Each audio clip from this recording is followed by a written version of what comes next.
We're never full.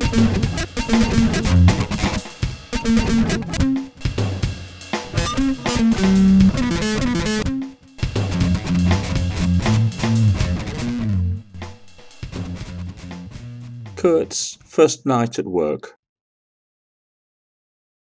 Kurt arrives at the desk. Hi, are you Herman? That's me. You're Kurt then? Yes, what do I have to do? No one's told me. There's nothing to tell, Herman says. When guests come, you get the name and the passport, you note it down, you help with the luggage. He notices that Herman's taking his coat from a nearby stand. But aren't you going to stay and show me the ropes a bit? No one's told me much about anything. Herman pulls up the hatch in the desk and slips out as he ushers Kurt in behind it. Kurt, not very willingly, squeezes through the gap and is now sort of trapped in his new place of work. You only have to deal with the check-ins, the old hand assures him. It's a cinch. Take the passport number and a signature. You should be thankful you're not a maid. Ada's been run off her feet. Poor old Hypatia had to take the day off, she was so knackered.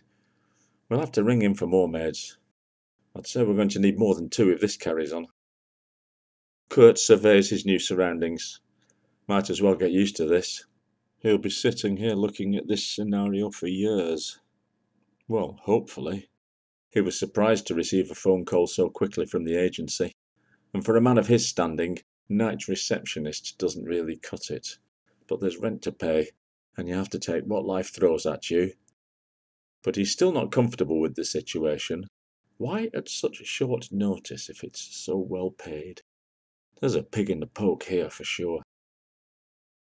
So why did the other night receptionist have to go? Emmanuel?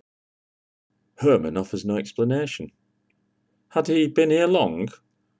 50 years, he says. Did he die? Kurt worries. No, he got overwhelmed.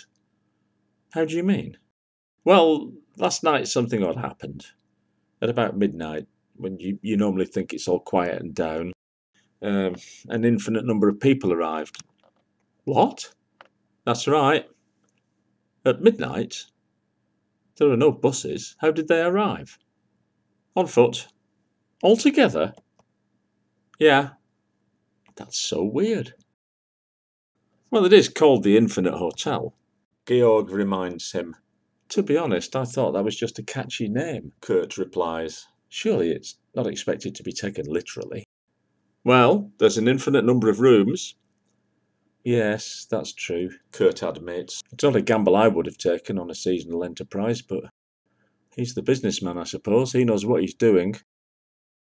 Don't say I told you, says Herman, leaning in. But I think he's looking to sell it.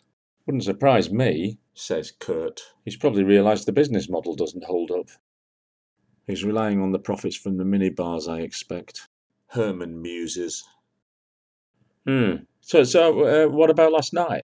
Oh yes, so Emmanuel has to put the infinite number of people into the hotel, write down all the names. Of course, after a couple of hundred, he says, could you please write your own names? And we don't offer luggage service at night either, or drinks. But none of them are put off, so they all file past, showing their passports, scribbling their names. He watched them at first, then he got bored and started reading his psychology magazines. As soon as I came in this morning, I could see there was something wrong. He was drawn and haggard. He told me the story about him sitting there while they all filed past. It went on forever, he said. Then, right in front of me, he got his coat, put it on, and said, Oh, by the way, you can tell Mr. Hilbert I won't be coming into work later today, or the next day, or forever. And he marched off. We haven't seen hide nor hair of him since. So we had to ring around urgent-like, and I had to hold the fort, wait till Georg got in, as if I've not got other stuff to do before I take over from him. Are you sure I'm going to be up to this? Kurt wonders. Sure, the desk part's the easy part, believe me. But Kurt's still a little taken aback. How can there be an infinite number of rooms? I know, Herman says, and shrugs his shoulders. But somehow, for once, we've got an infinite number of guests, so good for business. Kurt, trapped in his desk position, is still having second thoughts. I really don't know about this, mate. What if they all want to check out? What, before 6:30 in the morning? Yeah, I suppose it's not likely. Still, with an infinite number of guests, one's going to need emergency meds or something, aren't they? Well, just deal with it. Note it down, leave it for the morning staff to look at. Let Georg worry about that, that's what I do. Can't believe this place is full, Kurt says. Me neither, says Herman. But that's what it says on the door. Does it? Kurt says. I hadn't even noticed. I just walked through as normal. As normal? I thought it was your first day last night. As an employee, yes. In my earlier life, I was here for the convention, Herman says. About a month ago, I was one of the guests. I had a room here for a week. There were talks every day, canapes, wine. Lovely it was. So my room was in corridor. I think it was on the first floor. No, it was the second floor. I had to get up the stairs, then I had to walk for ages to get to the room. But then there were hundreds of more doors after mine. Even with I think there was 204 of us, and the place still looked empty. Do you like maths? I do, as it happens. Herman takes his coat from under his arm and lays it across the desk. Not in a hurry to leave now. You're a mathematician, then? He asks Kurt. Oh, yeah. Totally skint at the moment, as usual. Herman wonders how a high-flying mathematician came to be a desk worm by night at a rundown, if infinite, hotel in Vienna, or possibly Paris. Not many jobs for mathematicians, I suppose. No, Kurt agrees sharply, and a lot of us end up in asylums. It's a pity you weren't here last night. Georg reflects. You might have handled it better. Emmanuel was old school, didn't like infinities. They tied his head in knots. Well, it was a bad choice of a hotel to work in, then, Kurt reasons. Well, it had never been full till last night. I think the most we ever had was, when he was here, was about 1,000, maybe. Well, that's enough. It is. It was chaos. Don't know how we'd have coped with many more. Hopefully quieter tonight, says Kurt. If anyone comes, I can just turn them away. Quite. We're full. Point to the notice on the door. Tell them, say, we're full. But what about the tagline? What tagline? Look, it's on all the merch. He indicates a glass case displaying ties, cigarette lighters, handkerchiefs, all emblazoned with the logo, Infinite Hotel. We're never full. That's just a slogan. Kurt, wasn't it? Yes, Kurt replies curtly. In any case, any problems, just ring this number. And he thrusts a piece of paper with some scrawl on it under Kurt's nose. But, he adds, don't ring it. And he's gone.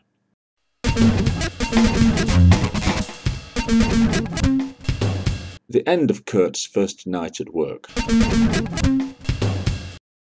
Georg arrives at 6:25, ready to take over, strides into the foyer, opens a small cupboard in the wall, and flicks a switch.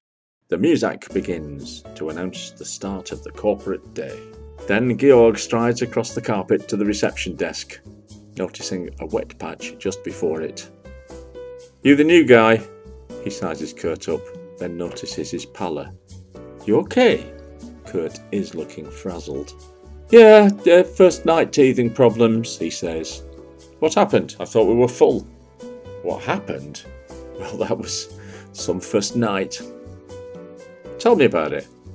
Kurt remains seated, sizes Georg up, and then begins.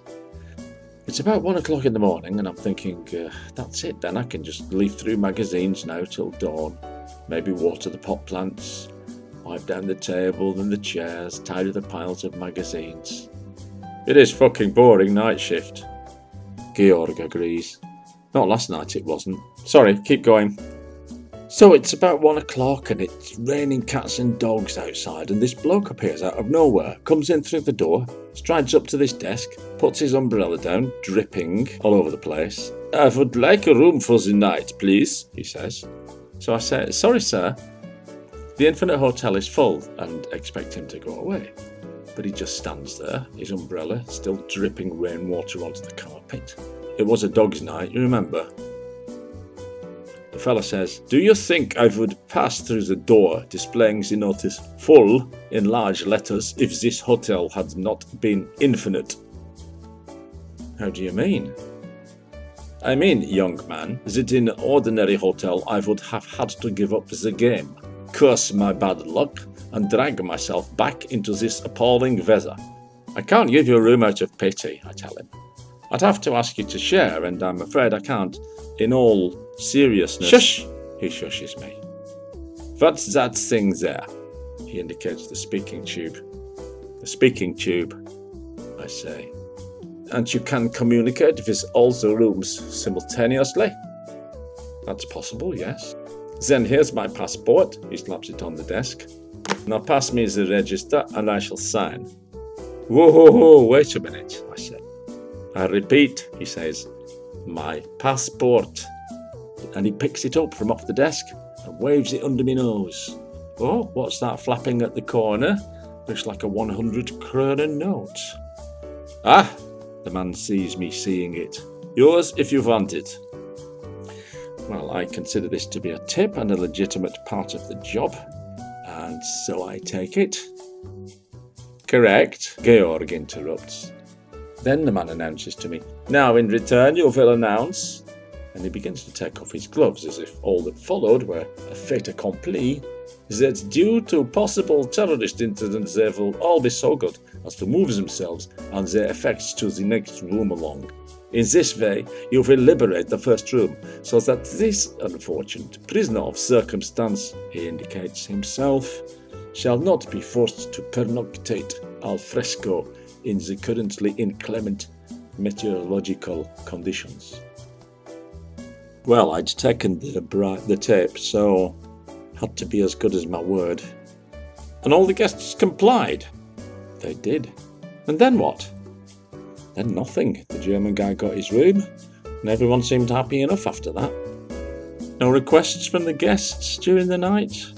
Oh, wait a minute, yes. I received here one complaint from room number 277678840955499509285809285092850928509238609286.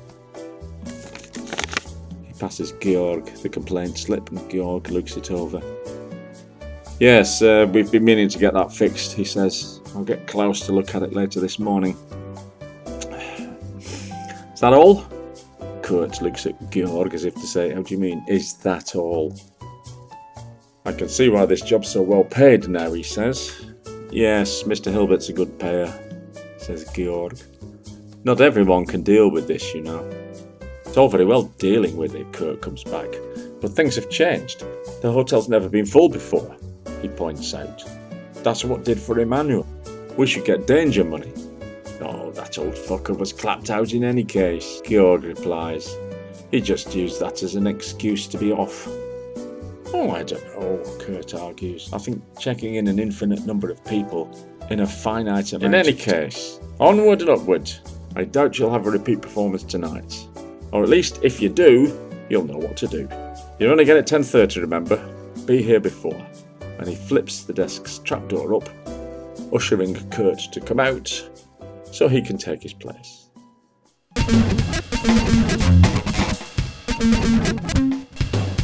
Kurt's second night at work. "Oh, you're back then," says Herman, looking up from his psychology magazine. "Yeah, did Georg tell you?" "Yes, but you dealt with it, eh? Just the kind of guy we want. Maths, infinity, complex numbers, that kind of thing." Herman takes his coat from the stand, they do the trapdoor dance, and Kurt is quickly installed behind the desk, ready to face whatever the night might throw at him. "Has it been busy?" he asks. "Like yesterday," says Herman. "Fuck all. See you tomorrow." And he wheels away, coat over arm, through the foyer and towards the front doors. Kurt settles in for one of those promised easy nights, but he's suspicious, and rightly so. 1 a.m. arrives, and with it another guest. "Here we go again," he says. Let's hope this one's not so clued up on maths. I'll tell her the hotel's full and she can fuck off into the night. Young man, the lady says. Yes, madam. Do you have any free rooms? Rooms? He repeats. How many would madam be requiring? Well, I'm here with my friends from the ILI, and we were thinking that, although there's a full sign-up, what with the hotel being infinite, perhaps we could... Well, it's not that simple. I can ask the guests to move up one room, say, but not 10 or 30. Think of the inconvenience. But we've tried all the other hotels, and this one isn't the cheapest by any means. It's a last resort for us, and look at the weather. Well, I do know a little trick that may be handy, he says, waiting for the bribe. Well, that's excellent, the lady says. Shall I sign in first? But Kurt keeps his hand on the register. We normally ask for an inconvenience fee, he improvises. Oh, and how much would that be? That depends on the service. All the rooms are individual, so there can be no sharing. Can you tell me exactly how many of you there are? Certainly. There are countless millions of us. How do you mean? How many ladies do you expect there to be in the ILI? The ILI being the Infinite Ladies Institute. Of course, he figures. Of course, it's the Infinite Ladies Institute. Of course it is. What else would it be? So now, young man, how do you propose to fit us in? She holds up a crisp 500 krona bill in front of him. No hiding it in passports with this, senora. Let me think, Kurt says, and he begins to do just that. Sat on his desk chair, hunched down, brow furrowed. After a minute or so, he snaps. Got it! He takes the note, which is now on the reception desk, takes up his speaking tube, and blows down it. The management regrets to announce another necessary security measure. Please immediately move to the room number, which is double that of yours. Thank you for your compliance. Well done, young man, says the woman, backing towards the front door and opening it. In we come, she hollers, and the ladies begin to troop in. Kurt leaves the register open on the desk and leaves them to it.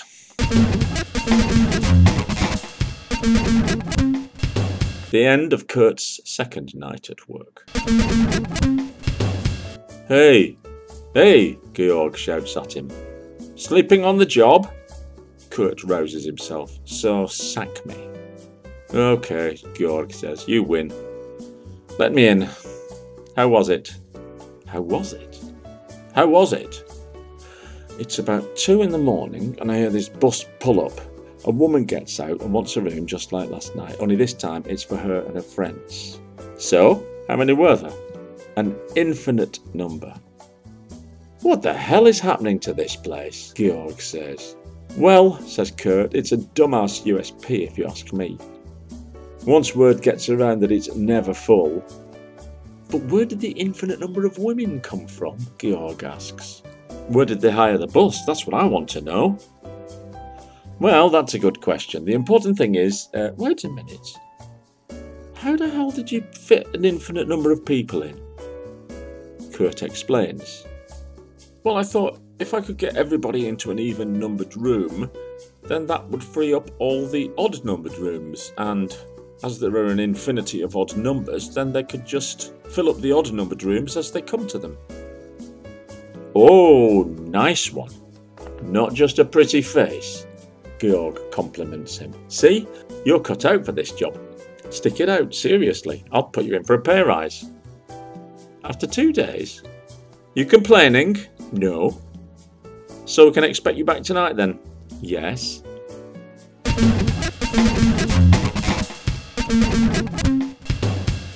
Kurt's third night at work. He watches the clock hands creep round. 1 o'clock's passed. 2 o'clock's just gone by. He's seriously thinking of catching a bit of shut-eye when he hears a bus pull up. Here we go again, he thinks. Then another bus. And another. By the time the 5th bus is in front of the Infinite Hotel, The man in seat 1A of the first bus is at the reception desk. But Kurt is prepared. My word, he really is cut out for this job, he congratulates himself. Since he'd come on tonight, he'd been turning it over in his head. He thought, what if an infinite number of infinite buses arrive? Because, what with events over the last 2 days, it was clearly building up to it. So he'd put his thinking cap on and devised a scheme whereby he first does the doubling up trick as before, then if passenger 1 on bus 1 goes to the first empty room, the second room goes to passenger 2 on bus 1, and the third to passenger 1 on bus 2, then the first passenger on bus 3 gets the keys to the next empty room, followed by passenger 2 bus 2, passenger 3 bus 1, and so on, zigzagging down the page of the hotel register, all ready for the people to fill in by signing into their allotted rooms.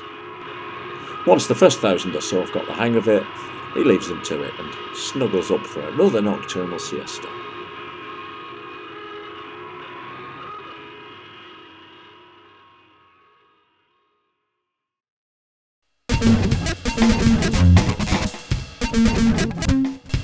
The end of Kurt's third night at work.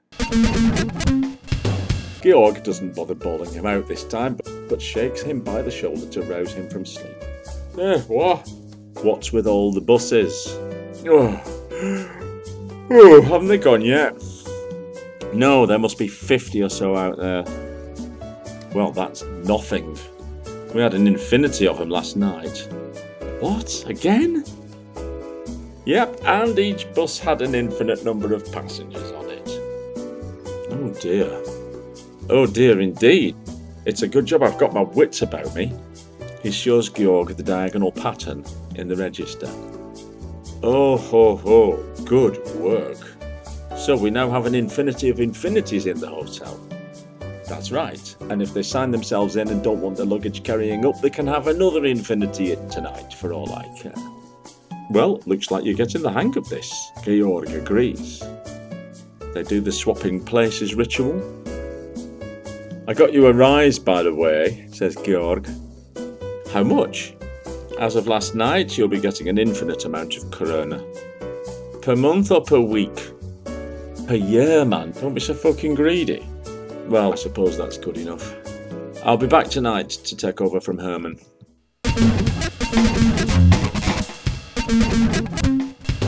Kurt's fourth night at work. All quiet at 2 a.m. as he waters the pot plants. Maybe tonight, for once, he can. Oh, wait. More buses. Kurt's had just about enough. I mean, an infinite number of infinities. Wasn't that the limit? What fresh hell is this? He's put up with a fair bit in his first few nights, but now he's angry. Rather than wait for some demanding member of the public to invade his space, he steps out into the hotel car park to see what he has to deal with tonight. Oh my God. This is worse than the Infinite Ladies Institute. He sees the names on the destination boards of each bus as it pulls up. 1/34 to 1/78. 3/7 to 3/42. 7777777/432 to 7777777/43215. It's the fractions, and it looks like there's a lot of them. Kurt looks agog at the buses as they pile up before him. He hadn't considered fractions. Already the first bus's seat number 1 is down on the ground and next to him. You the receptionist? He interrupts his ruminations. Kurt thinks about denying it, but dressed as he is. I suppose so. Well, we're the fractions. No, says Kurt. Doesn't even go back into the hotel for his jacket, just sets off walking. No. Wait, the fraction shouts after him. We heard they were going to expand the hotel. That there may be, Kurt shouts over his shoulder, but not with me as a receptionist. Aren't they going to expand infinitely between the rooms? The fraction cries after him desperately. They said they were starting building work. No, says Kurt to himself and keeps on walking. If he can walk past the buses before the whole infinity of fractions arrive, he might get out of this place in time for a burger on his way home. And just as the traffic begins to thin, he sees another bus approaching. The name on this one makes him stop in his tracks. Now that word's got out, it seems everybody wants a place in the Infinite Hotel. He reads the headboard. Decimal fractions works outing bus number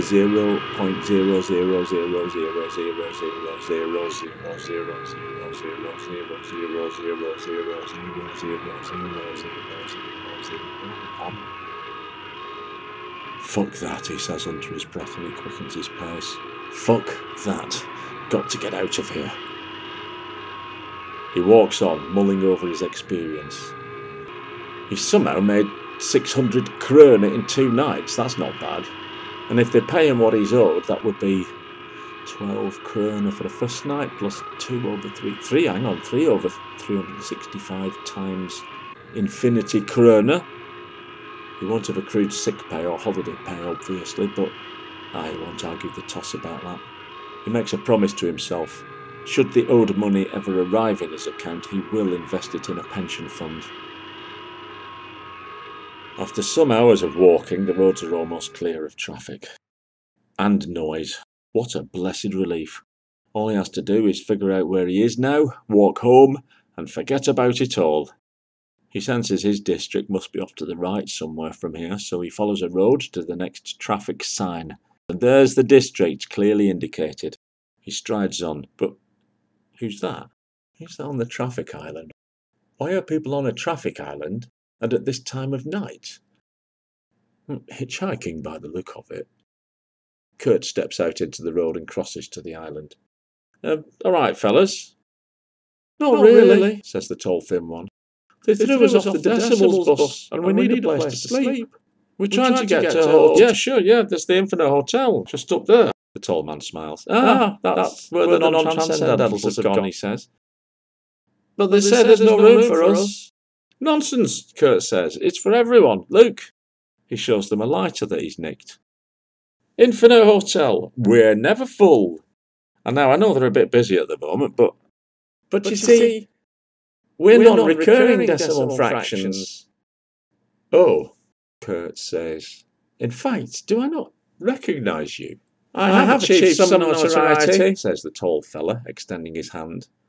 Pythagoras, he says, but you can call me Pi. And this, the squat, glum figure sitting on his rucksack, is Emil. Girdle, says the ex-receptionist, taking Pi's hand. Kurt Girdle. Pleased to meet you, Pi, and, Emil. Call me E, he says. You really could try Hilbert's. That's the idea, Pi says. People don't know much about us transcendentals, so they decided that maybe me and E could go on because at least people know about us. And then we're trying to blag our way in, I suppose. The rest of them are at the garage, waiting, hoping we'll be back with good news. And why shouldn't you have a room? Kurt wonders. Pi sizes up Kurt's intellectual capacity, decides it's worth the effort, and explains, I thought I might get them to use us to calculate a statistical trend and they'd give us a room. I don't think that will work, Kurt says. It's not logical. We're not rational, Pi says. That's right. E agrees. You can't cut us up into ratios. Maybe that's the problem, Kurt says. We're not rational, says E, but you can count on us. A VW Beetle goes past. Pi sticks his thumb out belatedly. Damn! Look, guys, there won't be hardly any traffic now till morning. I wish I could help, says Kurt. But to be honest, I'm dog-tired and I just want to go home. And he leaves the island, making for the road that will take him past the garage and back into the centre of town. He looks back at the 2 stragglers, both of whom have given up on the hitching and are now sitting in the lotus position and on he walks up the hill towards the garage. He knows where he is now. He often used to stop at this garage for snacks on his way back from the academy in happier times. As Pi says, it's just over the brow of this hill. As he stands at the top and surveys the scene, his breath stops. From the garage, As far as the eye can see, transcendentals. Some tall and thin like Pi, some short and fat like E. I'd like to say millions of them, but you know that doesn't do it justice. Thank God I'm out of that, thinks Kurt to himself. Not that his experience as a night receptionist hadn't given him plenty to think about.